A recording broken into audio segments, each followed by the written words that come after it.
It is Father's Day after all. Several organizations have committed to helping men improve their mental health.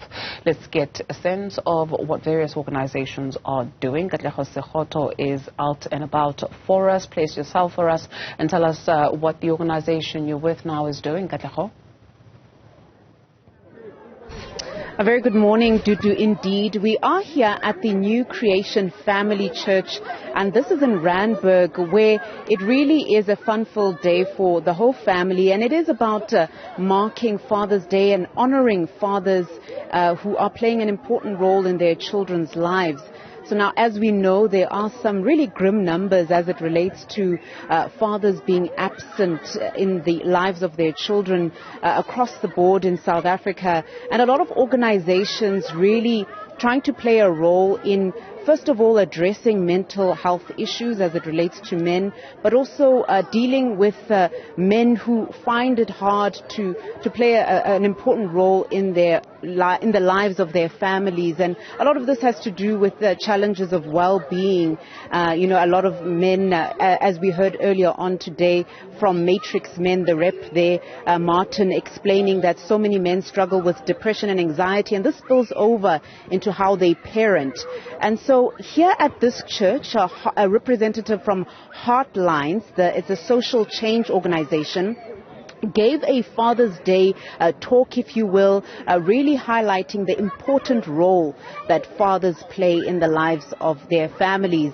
And I have with me Olefile, who is a rep there from Heartlines. Olefile, thank you so much for giving us your time. Just take us through why you came here to this church today and the work you're doing as an organization in spreading the message about the importance of fathers.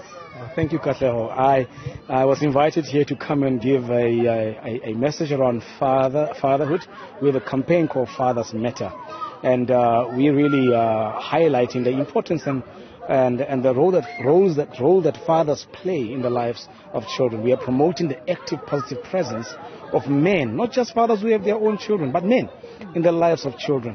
Because research shows that children who grow up without an active, positive, present men in their lives, they're at a significant risk. And please highlight risk.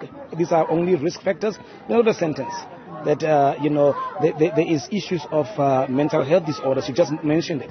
There's issues of substance abuse. There's issues of poor educational and economic outcomes.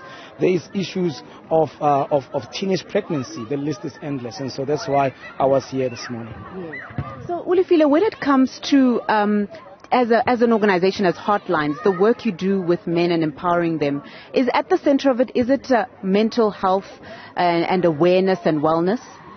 Well, as we say at Heartlines, fatherhood is complicated. So it is a combination of issues.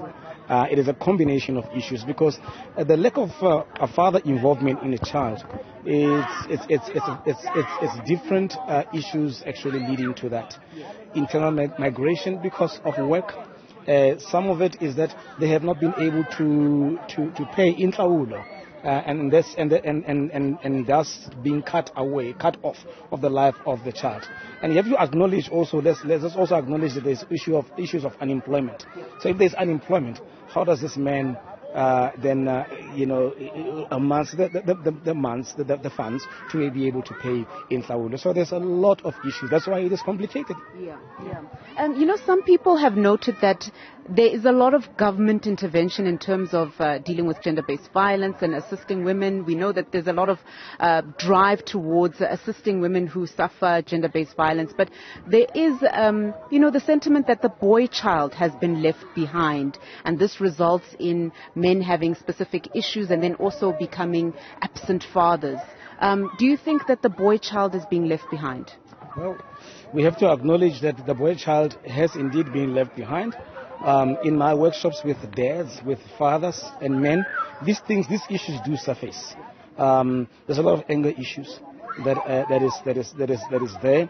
And I'm sure and I work with Martin quite a lot. He would say that there's rape crisis centers for girls, but there are no rape crisis centers for boys. And so then we're raising a boy who has not been taken through a healing process. In our program at Heartlines, we spotted that there is an issue of a father wound, and the father wound is in both boys and girls. So spaces like a church can actually help people heal from a father wound, and other institutions, NGOs and the like. Thank you so much for your time, Olefile. Thank you so much, Katleho. Thank you. Dudu, you heard it there from Olefile, a representative programs manager there at Heartlines, explaining the work he's doing here, moving from church and different institutions to spread the message around the importance of good mental health for men, and also commemorating Father's Day, honoring fathers and who play a fatherly role, whether it is, you are a father of a child or not, but it's saying men need to be in good spaces and good mental health to be better men in society. Katleho Sekhotho, thank you.